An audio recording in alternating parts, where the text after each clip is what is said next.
Salutations et bénédictions au nom merveilleux et puissant de notre Seigneur de gloire Jésus-Christ. Nous sommes le dimanche 11 décembre 2022 et votre frère, le serviteur du Seigneur Jésus-Christ, Joseph Ouissa, vous enseigne la grandeur de la parole de Dieu. Alors sans plus tarder, le thème de notre enseignement de ce dimanche matin est qui contrôle ta pensée personnelle? Qui la contrôle? Je sais que vous allez me dire que ouais, c'est moi-même qui contrôle ma pensée en mettant ce que je veux ou ce que je ne veux pas. Mais moi, aujourd'hui, je vous pose la question, au travers de cet enseignement, la question suivante, qui contrôle ta pensée? Parce qu'il y a un être qui contrôle ta pensée. Et en l'occurrence, c'est soit Dieu ou soit l'adversaire. Qui contrôle ta pensée?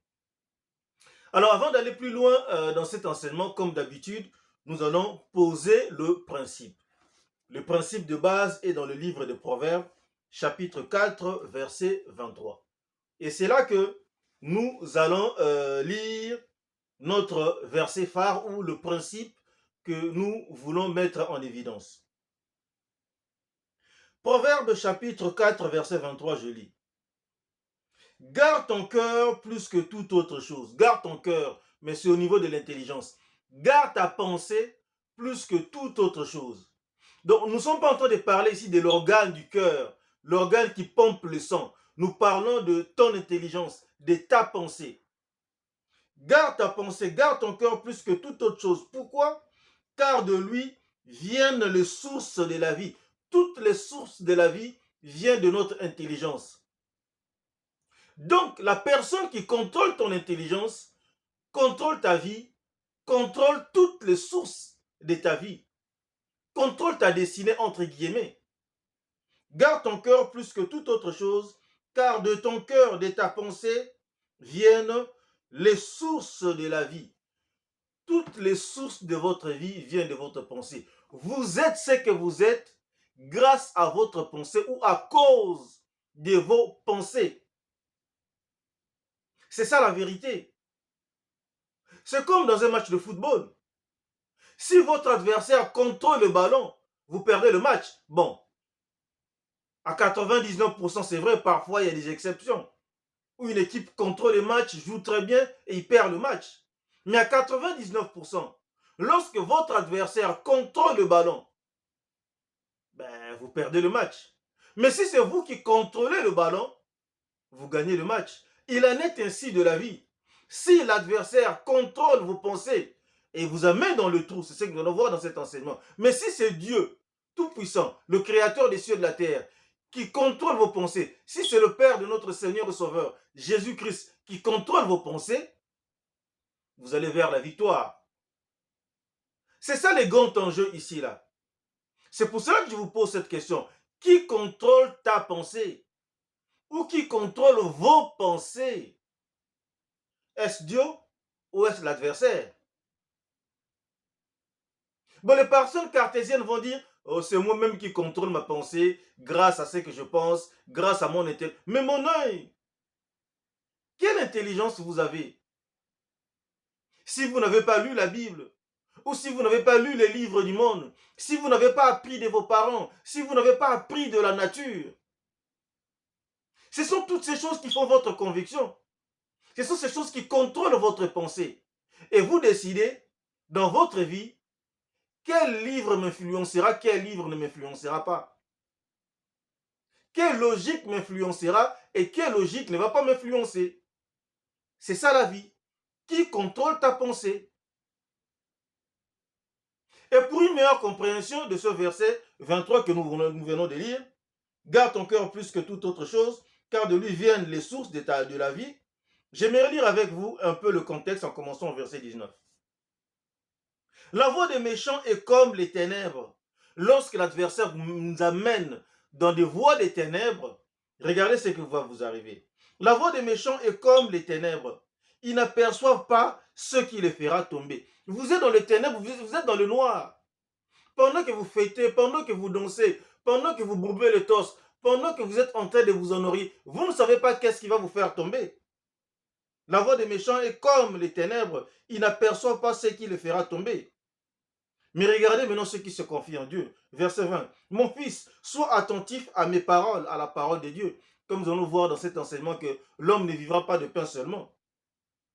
Prête l'oreille à mes discours, au rhéma de Dieu. 21. Qui ne s'éloigne pas de tes yeux. Garde-les dans le fond de ton cœur, car c'est la vie pour ceux qui les trouvent. Lorsque vous marchez selon la parole, lorsque votre intelligence est remplie de la parole de Dieu, lorsque la parole déborde de votre intelligence, lorsque vous marchez selon les principes de Dieu, on nous dit au verset 22, car c'est la vie pour ceux qui les trouvent, c'est la santé pour tout leur corps. La parole guérit, la parole délivre, la parole fait triompher. Donc nous avons le choix. Soit nous voulons marcher dans les ténèbres, soit nous voulons marcher selon la lumière de la parole de Dieu. Et le verset 23 ici, nous concluons le verset 23 que nous avions lu à plusieurs reprises pour que ça entre bien dans nos intelligences. Garde ton cœur plus que toute autre chose, car de lui viennent les sources de la vie. Les sources de la vie viennent de nos pensées, viennent de notre intelligence. Voilà pourquoi nous devons garder notre cœur plus que toute autre chose. Je pense que le principe est bien assis dans nos intelligences. Maintenant, nous allons voir brièvement comment l'adversaire peut contrôler la pensée des hommes. On va voir que l'adversaire contrôle la pensée des hommes. Et il le fait systématiquement avec tous les croyants, avec tous les chrétiens. Les gens du monde qui ne sont pas nés de nouveau de l'Esprit de Dieu, n'en parlons même pas. Il le fait. Voilà pourquoi nous devons aller dans le livre de Genèse, le livre de la fondation de la vie, pour que nous voyons comment est-ce que l'adversaire a commencé à fonctionner. Parce que si vous n'avez pas encore très bien compris le livre de Genèse, au fait, le livre de Genèse, c'est le livre de la vie, c'est le livre de la fondation. Tout ce dont nous avons besoin de savoir pour notre vie, en principe, est dans le livre de Genèse, où nous voyons comment est-ce que les gens ont réussi, ont échoué, comment est-ce qu'ils ont fait ceci. Tous les principes de base de la vie sont dans le livre de Genèse. Et ici, nous allons voir le modus operandi de l'adversaire. Comment est-ce que l'adversaire opère pour pouvoir faire chuter l'homme, pour pouvoir contrôler la pensée de l'homme. Ici, nous allons voir ce que j'enseigne dans mes cours bibliques, la dialectique avec l'adversaire. Parce que beaucoup de gens pensent que lorsque Ève avait été tentée par le diable, c'était en une minute. Le diable est venu, il se présente, et dit, est-ce que Dieu a dit? Et la femme a répondu, et puis, non! C'était un dialogue de longue haleine, c'était une démonstration verbale. Donc chaque fois que la femme s'est trouvée seule, en dehors de la présence de son mari, Satan venait et communiquait avec la femme, dialoguer avec la femme. Il y a eu cet échange. Et de cet échange qu'est née la chute de l'homme. Regardons le mode opératoire de l'adversaire ici. Là.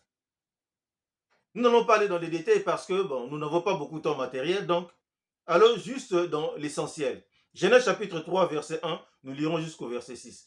Vous connaissez l'histoire biblique, la terre était abîmée, la terre était devenue en forme vide, Dieu a restauré la terre, les cieux et la terre, et il a placé l'homme, l'homme était le roi de ce monde, il était au-dessus de Satan et de tous les esprits diaboliques qui étaient sur cette terre, et Satan n'était pas plus puissant que l'homme. Satan n'était pas plus puissant que l'homme, et donc il a utilisé la ruse pour avoir l'homme, pour tuer spirituellement l'homme. Donc ça, c'était la petite histoire. Lorsque l'homme a fut intronisé par Dieu sur cette terre, donc tous les esprits diaboliques étaient obligés de s'incliner, de faire allégresse à l'homme, parce que c'était lui le roi de ce monde. Aujourd'hui, c'est Satan qui est devenu le roi de ce monde, mais le premier roi de ce monde, c'était Adam. Et donc, nous savons aussi que dans la finalité, le dernier roi de ce monde, ça sera le Seigneur Jésus-Christ. Ça sera un homme, le Seigneur Jésus-Christ. Donc, c'était simplement une parenthèse. Maintenant, l'adversaire va essayer d'avoir la femme. Chapitre 3, verset 1. Le serpent était le plus rusé de tous les animaux des champs. On n'a pas dit le plus fort. Ou c'était le roi, non, non. Donc, c'est quelqu'un qui voulait déjà usurper l'autorité de Dieu. Donc ici, il cherchait à usurper la royauté, ou voler la royauté entre les mains de l'homme. Et la seule chose qu'il a trouvé à faire, c'était de tuer l'homme. Et comment tuer l'homme dans sa partie spirituelle. Et c'est la démarche qui commence ici. Et il savait pour le faire, il devait travailler avec Ève. Le serpent était le plus rusé de tous les animaux des champs. Donc le serpent, cet animal spirituel qui explique dans mes cours, cet animal spirituel était le plus rusé de tous les animaux des champs que l'Éternel avait fait. Il dit à la femme, Dieu a-t-il réellement dit? Il pose la question. Il loge un doute dans l'intelligence de la femme. Ça, c'est le modus operandi de l'adversaire. C'est ce qui arrive dans nos vies. Nous allons nous poser la question, mais jamais je n'ai vu Satan. Mais Satan a tout un royaume. Satan a des gens partout. Satan a des esprits diaboliques partout qui possèdent les gens, des gens qui prophétisent faussement, qui possèdent les gens, qui deviennent magiciens, marabouts, etc. etc. Ces gens-là ont une influence par rapport aux civilisations, par rapport aux sociétés. Satan utilise les intellectuels, les astrophysiciens, tous ceux qui passent leur temps à dire que ce n'est pas Dieu qui a créé les cieux et la terre, ce n'est pas Dieu qui a fait ceci, mais c'est Satan qui les utilise. Ils sont à son service. Il n'est pas obligé de faire comme il a fait avec Ève, de se présenter personnellement, ou de faire comme il a fait avec le Seigneur Jésus-Christ, de se présenter personnellement pour te dire qu'il peut ou ne pas faire telle ou telle chose. C'est ça la différence. Donc, dans son mode opératoire, dans son modus operandi, l'adversaire logera toujours un doute dans votre intelligence. Est-ce que Dieu a réellement dit? C'est comme les scientifiques vous diront, est-ce que Dieu a vraiment créé les cieux et la terre? Tu es sûr que c'est Dieu qui t'a créé? Tu es sûr que ton corps a été formé par Dieu? Tu es sûr que le corps d'Adam et Ève furent formés par Dieu avec la poussière de la terre? Mais le but de ce questionnement, c'est juste de loger un doute dans votre intelligence. C'est le mode opératoire de l'adversaire. Dieu a-t-il réellement dit? C'est-à-dire que il ne va pas dans un premier temps contredire, mais il contredira plus tard par le mensonge si vous répondez à son appel. Si vous continuez de lire des tonnes et des tonnes de livres qui démontrent que Dieu n'a pas créé les cieux et la terre, mais vous finirez par gober les mensonges de l'adversaire. Vous finirez par croire que Dieu n'a jamais créé les cieux et la terre. Vous allez lire des livres qui vont vous dire soyez quand même correct, soyez cartésien. Si Dieu a créé les cieux et la terre, a créé tout ce qui existe, et qui l'a créé? Vous allez tomber sur des raisonnements comme ça. Et vous allez vous dire, mais effectivement, mais ce qu'il a créé? Et moi, à ce genre de questions, j'y réponds. Mais si Dieu a été créé par quelqu'un, qui a créé cette personne? Ou qui a créé cet être? Et si cet être-là aussi avait été créé, qui avait créé cet être? Alors vous voyez qu'on peut aller jusqu'à l'infini. On va aller jusqu'à l'infini. Le serpent se mord la queue.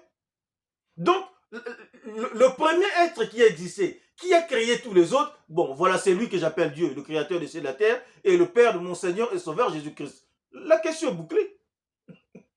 Nous sommes dans une logique et dans une science divine qui dépasse l'entendement humain. Donc vous ne pouvez pas apporter des réponses à ce genre de choses parce que ça dépasse notre entendement. Nous avons la foi, nous croyons en Dieu, point barre. Et scientifiquement, tout ce qui est prouvé scientifiquement ne contredit jamais la vérité de la parole de Dieu. Tout ce qui est contredit la vérité de la parole de Dieu a été prouvé que ce sont des fausses théories, des théories de l'adversaire. Donc il ne changera pas. Le livre de Genèse nous montre comment il procède, comment il opère. Il cherchera toujours à loger un doute dans votre intelligence. Et à partir du moment où vous allez accepter de dialoguer avec lui, le premier jour, le deuxième jour, il y a des coachs qui vous parlent sur Internet. Vous les écoutez à longueur de journée. Parfois, ils disent des choses vraies. Parfois, ils disent, mais à la fin, ils vont passer le message subliminal qui va contredire la parole de Dieu. Et c'est là que vous allez chuter. C'est comme ça que l'adversaire fonctionne. Donc le serpent était le plus rusé de tous les animaux des champs que l'Éternel avait fait. Il dit à la femme, Dieu a-t-il réellement dit? vous ne mangerez pas de tous les arbres du jardin. Vous voyez, c'est à peu près, c'est comme si c'est que, mais non, Dieu avait dit vous mangerez de tous les arbres du jardin, sauf l'arbre qui est au milieu du jardin, parce qu'il y avait deux arbres spirituels. Beaucoup de gens ne comprennent pas encore les péchés d'Adam et Ève, mais moi aussi, j'ai enseigné autre chose. Mais ça n'a jamais été la pomme ou un fruit naturel. Ça n'a jamais été des rapports intimes. C'était la consommation d'un arbre spirituel. Et j'explique toutes ces choses dans mon cours biblique. Cet arbre était spirituel. C'est comme l'arbre de la vie. C'était un arbre spirituel qu'on retrouve dans le paradis futur. Nous n'avons pas le temps de développer toutes ces choses. Est-ce que Dieu a réellement dit, vous ne mangerez pas de tous les arbres du jardin? Vous voyez, c'est comme la vérité, mais c'est une contrefaçon. Il a bougé un petit chouïa dans la parole. C'est pour ça que nous devons garder la parole telle que Dieu l'a dite. Verset 2. La femme répondit au serpent, nous mangeons du fruit des arbres du jardin. C'est déjà ça l'erreur. On ne répond jamais à l'adversaire. On ne développe pas de dialectique avec l'adversaire. Vous ne pouvez pas dialoguer avec l'adversaire. Vous ne tiendrez pas. L'adversaire, c'est Eilel. C'est Lucifer. Le chérubin protecteur. C'est lui qui mettait le sceau. Il fut créé depuis des siècles et des siècles. Des générations et des générations. Il était déjà vieux quand il est tombé ici sur cette terre. Et donc lorsque Dieu a placé Adam et Ève en tant que roi et reine sur cette terre, il était là, il connaît l'homme. Il connaît l'homme. Il sait comment vous déstabiliser. Il sait où toucher. Toutes les théories qui existent dans le monde, il les connaît. Donc ne passez pas votre temps à dialoguer avec les mauvaises pensées ou en développant certaines théories qu'on vous raconte dans les réseaux sociaux, que vous lisez dans les livres ou que vous écoutez à la télévision. La femme a fait la bêtise de répondre. Il répondit au serpent, nous mangeons de tous les arbres du jardin.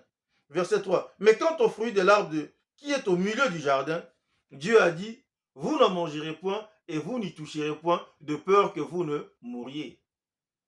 Pourquoi est-elle arrivée à cette conclusion? Parce que Dieu a dit que vous ne mangerez pas. Dieu n'a jamais dit que vous n'y toucherez point. Et Dieu leur avait dit, le jour que vous mangerez ça, vous mourrez certainement. Elle dit, de peur que vous ne mouriez, parce qu'elle a été déstabilisée par la beauté des théories présentées par l'adversaire, par toutes ces notions scientifiques, par cette logique, mais par ce syllogisme. Mais la femme est tombée et elle a perdu le contrôle. Et l'adversaire a commencé à contrôler sa pensée. Alors, verset 4. Alors le serpent dit maintenant, quand il a vu que la femme a commencé à être déstabilisée, quand il a compris qu'il contrôlait déjà sa pensée, alors le serpent dit à la femme, vous ne mourrez point. C'est ça le mensonge.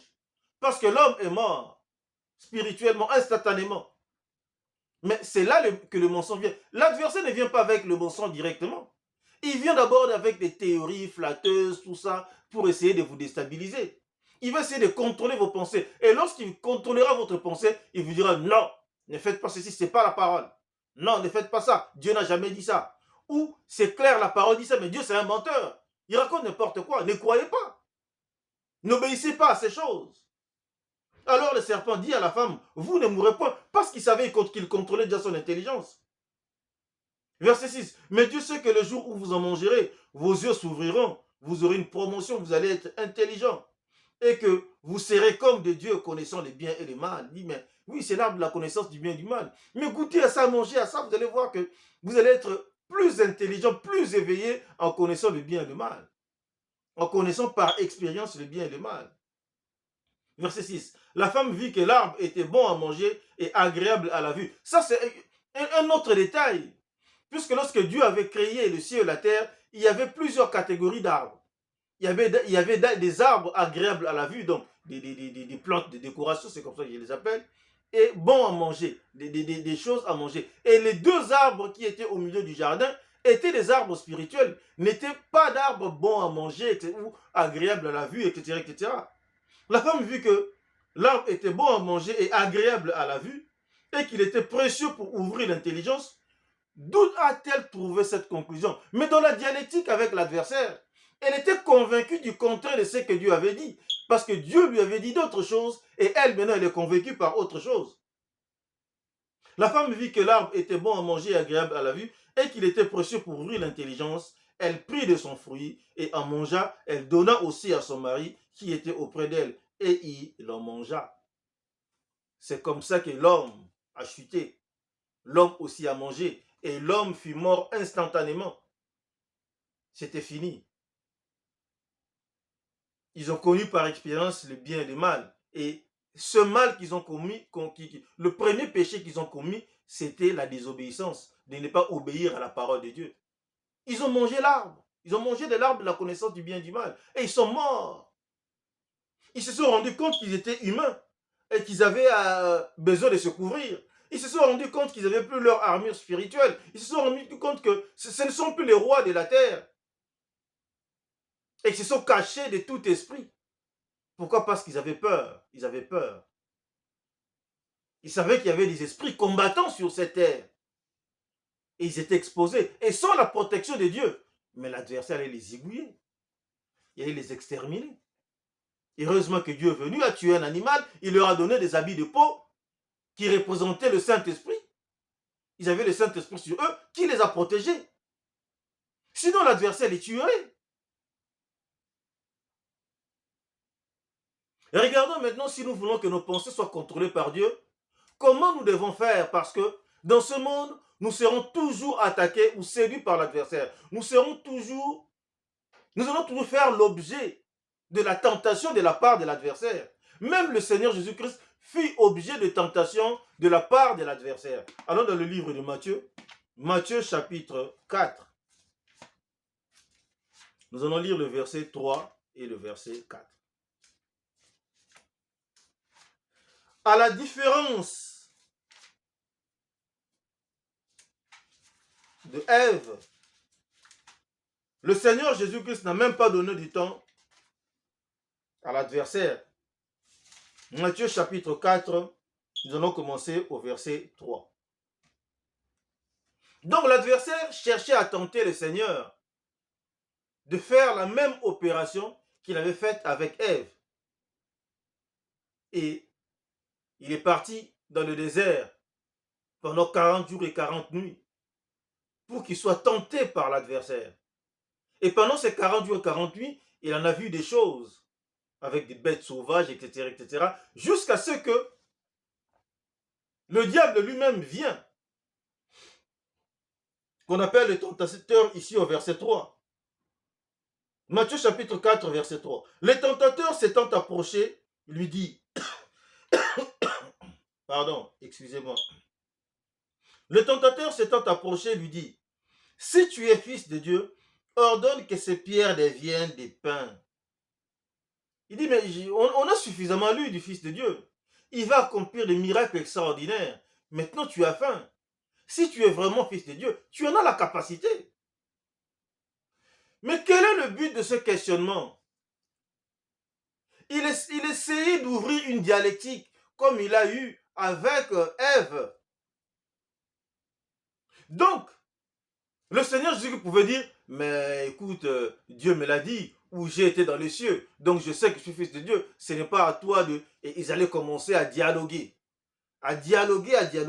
jusqu'à ce qu'il allait déstabiliser le Seigneur Jésus-Christ, jusqu'à ce qu'il allait loger quelque chose dans sa tête, et lorsqu'il lui dirait, mais écoute, si tu es venu pour prendre le royaume de ce monde, mais c'est simple, pensez en toi, et puis je te le donne. Et le Seigneur Jésus-Christ allait se prosterner pour récupérer le royaume. Or, il allait désobéir. Il allait commettre le péché. Et le plan de Dieu, le plan de rédemption de Dieu allait échouer. C'était ça le but de l'adversaire. Regardons ici au verset 3. Le tentateur s'étant approché et lui dit, si tu es fils de Dieu. Donc c'est le même mode opératoire, le même modus operandi. Si tu es fils de Dieu. L'adversaire essaie de le faire avec nous. Tu crois que moi tu es fils de Dieu? Tu crois que tu es né de nouveau de l'Esprit de Dieu? Tu crois que lorsque le Seigneur viendra, il partira avec toi? Tu crois que tu vas être enlevé? Tu crois que tu as la vie éternelle? Mais j'y crois. Et c'est la vérité. C'est imprimé en moi. Je n'ai pas besoin de dialoguer avec l'adversaire. S'étant approché, lui dit, si tu es le Fils de Dieu, ordonne que ces pierres deviennent des pains. Regardez la réponse du Seigneur Jésus-Christ. Jésus répondit, il est écrit, l'homme ne vivra pas de pain seulement, mais de toute parole qui sort de la bouche de Dieu. Il est écrit, il faut répondre par il est écrit. Lorsque les mauvaises pensées viennent, vous répondez par la parole. Vous dites, que dit la parole à ce sujet? La parole dit ça. Vous répondez par la parole. Il est écrit. Il est écrit. C'est par cette technique que vous ne tombez pas dans la tentation. C'est par cette technique que l'adversaire ne va pas contrôler votre intelligence, ne va pas contrôler vos pensées, ne va pas contrôler votre cœur. Il est écrit. Et il ajoute, l'homme ne vivra pas de pain seulement, mais de toute parole qui sort de la bouche de Dieu, de tout rhéma qui sort de la bouche de Dieu. Au fait, en réalité, l'environnement naturel de l'homme, tel que Dieu a créé l'homme, c'est que l'homme vive dans un environnement qui entend la parole de Dieu, la parole spécifique de Dieu, et fonctionner selon cette parole quotidiennement. La nourriture de tous les jours vient de Dieu. Nous avons le logos, la parole de Dieu, et nous pouvons en faire le rhéma. Mais nous avons aussi Dieu qui peut nous parler naturellement, et nous avons ce rhéma en nous. L'homme vivra de la parole. Garde ton cœur plus que toute autre chose. Donc mets la parole, le rhéma de Dieu dans ton intelligence et fonctionne selon ton rhéma. Parce que si tu fonctionnes selon la logique de l'adversaire, tu es dans les ténèbres. Tu ne sais pas d'où viendra la chute. Mais lorsque tu fonctionnes selon Dieu, la victoire est certaine. Donc oubliez, ne pensez pas que c'est grâce à vous-même que, ou grâce à votre intelligence, grâce à votre intellect que vous contrôlez vos pensées. Non, vous êtes indirectement contrôlé par tout ce qui vous entoure. L'environnement immédiat, l'environnement lointain. C'est ça qui fait votre pensée. Et décider qui va contrôler votre pensée. Est-ce Dieu ou l'adversaire? D'une manière directe ou indirecte. C'est le même mode opératoire. Mais Jésus-Christ n'a pas répondu à la bêtise de l'adversaire. Il a répondu par il est écrit. Lorsqu'il y a un questionnement, nous répondons par la parole. Que dit la parole à ce sujet? Et nous en faisons notre rhéma. Et nous fonctionnons selon cette parole. Pour conclure dans cet enseignement, nous irons dans le livre de Romains chapitre 12. Et nous allons lire les deux premiers versets. Romains chapitre 12, un verset que vous connaissez très bien. Romains chapitre 12. Et c'est là que nous allons chuter dans notre enseignement. Romains chapitre 12, verset 1. Donc nous concluons cet enseignement ici. Donc je vous ai expliqué que soit c'est l'adversaire qui contrôle votre intelligence, soit c'est Dieu qui contrôle votre intelligence, directement ou indirectement. Aujourd'hui, l'adversaire n'a pas besoin de venir parler directement à un fils de Dieu ou à n'importe quelle personne. Il y a des dispositifs mis en place dans ce royaume du monde.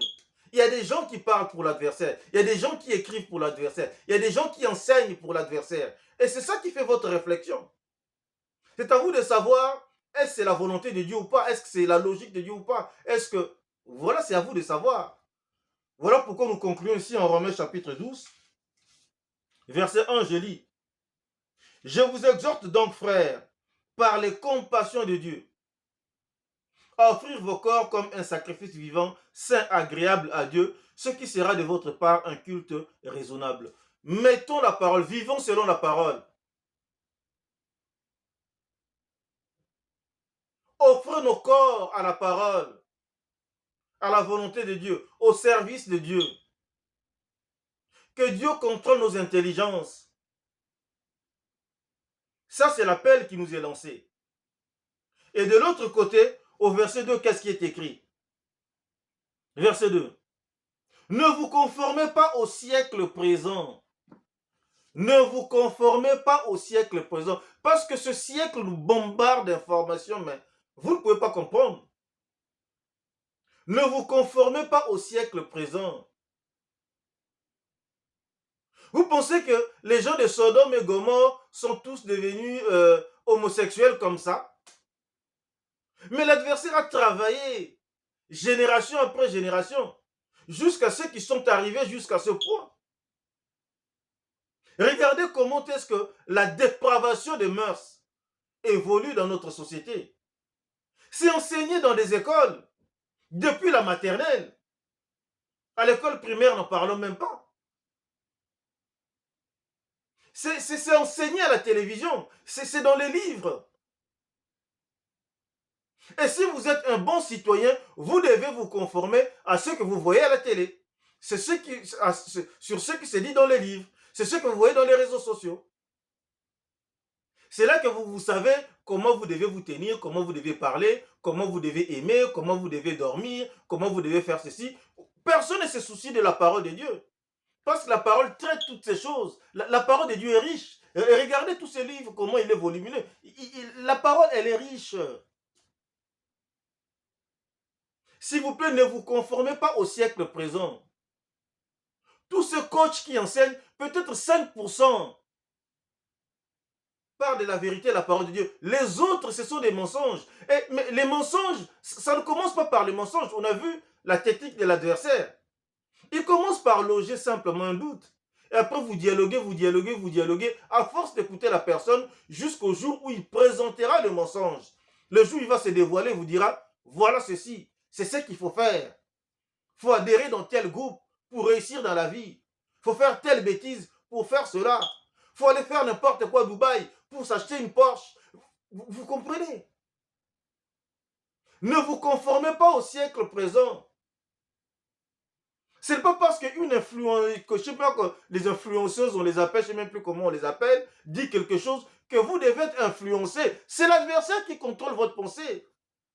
Ne vous laissez pas influencer par quoi que ce soit. Ce n'est pas parce que c'est passé à la télé, ce n'est pas parce que le monsieur a un costume et une cravate, ce n'est pas parce que le monsieur a le verbe, il parle très bien français, ce n'est pas parce que c'est un prix Nobel de la chimie, de la physique, de la médecine, qui dit telle chose, que vous devez gober le mensonge. Si vous le faites, c'est l'adversaire qui contrôle votre pensée. Ce n'est pas parce que votre médecin vous dit que voilà, nous avons fait des analyses, vous allez mourir dans 3 jours, que vous devez gober ça. Vous lui dites qu'il est écrit que c'est par ce meurtrier que nous sommes guéris. Donc ma guérison est déjà disponible dans le monde spirituel. Vous répondez par il est écrit. Au lieu d'être contrôlé par la pensée de ce médecin qui va valider votre mort, vous répondez par la parole de Dieu, qui valide votre guérison. Et la guérison poindra son nez. Et la guérison se manifestera dans votre vie. Ne vous conformez pas au siècle présent. Donc n'attendez pas que l'adversaire vienne pour vous dire que le siècle présent... Non, le siècle présent, c'est lui le Dieu de ce siècle. Il a toute une armée, il a toute une administration, il a tous ces services qui sont disponibles, qui feront que vos pensées soient contrôlées par lui, pour que vous puissiez gober son mensonge et mourir comme Adam et Ève. Ne vous conformez pas au siècle présent, mais soyez transformés par le renouvellement de l'intelligence. Nous vivons déjà dans ce monde. Avant de naître de nouveau de l'Esprit de Dieu, nous avons été façonnés selon ce monde. Maintenant, Dieu nous demande de nous métamorphoser, de passer de l'étape où nous étions dans ce monde comme une chenille, de passer à une autre étape, l'étape selon Dieu, qui est une transformation qui fera que nous devenions comme des papillons, que nous puissions voler, aller en hauteur, ce que la chenille ne ferait pas. Soyez transformés par quoi? Par le renouvellement de l'intelligence. C'est un processus spirituel. Je vous ai déjà enseigné ça. Ça ne demande même pas de l'effort. C'est le Saint-Esprit qui travaille en vous. Vous vous laissez au Saint-Esprit, vous vous abandonnez au Saint-Esprit et ça vous transforme. Et lorsque vous êtes transformé, l'adversaire ne peut plus contrôler votre intelligence. Ne vous conformez pas au siècle présent, mais soyez transformés par le renouvellement de l'intelligence, afin que vous discerniez quelle est la volonté de Dieu. Chaque fois que vous allez renouveler votre intelligence, une fois qu'une attaque viendra, une fois qu'une mauvaise idée viendra, vous allez discerner la chose, afin que vous discerniez quelle est la volonté de Dieu. Ce qui est bon, agréable et parfait. Quelle est la volonté de Dieu? Ce qui est bon, agréable et pensé, c'est ça qui doit faire l'objet de nos pensées. Ce qui est bon, agréable et parfait. Pas le reste. Ça vient de l'adversaire. Si dans notre intelligence, nous planifions de faire du mal, nous planifions de faire n'importe quoi, ça ne vient pas de Dieu. C'est l'adversaire qui contrôle notre intelligence. Mais si nous discernons, et puis nous cherchons ce qui est écrit, ben nous allons faire la volonté de Dieu, comme c'est écrit dans ce verset. Afin que vous discerniez, afin que vous fassiez ce qui est bon, agréable et parfait. Ça commence toujours par le petit. Vous faites d'abord, plus vous faites ce qui est bon, après vous ferez ce qui est agréable à Dieu. Vous évoluez petit à petit. Et après vous allez toucher la perfection. Bon, agréable et parfait. C'est toute une évolution, c'est un processus dans le renouvellement de l'intelligence. Et ce n'est pas difficile parce que c'est le Saint-Esprit qui vous transforme. Il suffit simplement de chercher à vivre selon l'Esprit, de marcher selon l'Esprit. Ça va vous transformer. Vous allez devenir une autre personne. Et vous allez faire ce qui est bon, agréable et parfait. Et c'est là que vous pouvez dire que c'est Dieu qui contrôle mon intelligence, donc je vais vers la victoire. Et on a vu dans l'histoire, tous ceux qui étaient contrôlés par l'adversaire ont été vers la catastrophe. Que ce soit des villes, que ce soit des personnes individuelles, que ce soit des familles, c'est toujours le même principe. Donc, je pose la question, qui contrôle ta pensée? Tu dois décider aujourd'hui qu'il n'y a que Dieu qui doit contrôler ma pensée par le renouvellement de l'intelligence. Alors la victoire t'appartient. Alors tu sortiras plus que vainqueur dans toutes les situations. Mais si c'est l'adversaire qui contrôle ta pensée, tu vas vers un échec. Tu vas vers des situations très très difficiles, tu ne pourras pas te relever parce qu'il ne vient que pour dérober, égorger et détruire. Donc renouvelle ton intelligence. Que tes pensées soient contrôlées par Dieu, afin que tu sortes plus que vainqueur par celui qui nous a aimés. Prions. L'Éternel Dieu Tout-Puissant, je te suis infiniment reconnaissant pour ce moment de partage de la parole où tu nous as enseigné une fois de plus sur le contrôle de nos pensées, car de nos cœurs viennent les sources de notre vie. Et merci Père de nous aider à marcher selon l'Esprit, afin que nous puissions effectivement discerner, afin que nous puissions faire ce qui est bien, agréable et parfait. Je te remercie Père pour tous tes enfants qui ont écouté cet enseignement, qui vont se remettre en cause, afin de renouveler leur intelligence et avancer. Je te remercie Père pour tout ce que tu fais, tu continueras à faire pour tous les croyants dans le monde entier. Merci Père pour la guérison que tu as rendue disponible. Merci Père pour l'exaucement des prières. Merci Père pour les besoins que tu as comblés. Merci Père pour la délivrance que tu as accordée à ton peuple. Merci Père pour des bonnes choses que tu nous accordes, mais mon intelligence est limitée. Je ne peux pas savoir quoi demander en ce moment, mais tu les donnes parce que nous en avons besoin. Je te remercie, je te loue, je te rends grâce pour tout ceci. Et je te lève cette prière au nom puissant et merveilleux de notre Seigneur de gloire Jésus-Christ. Amen.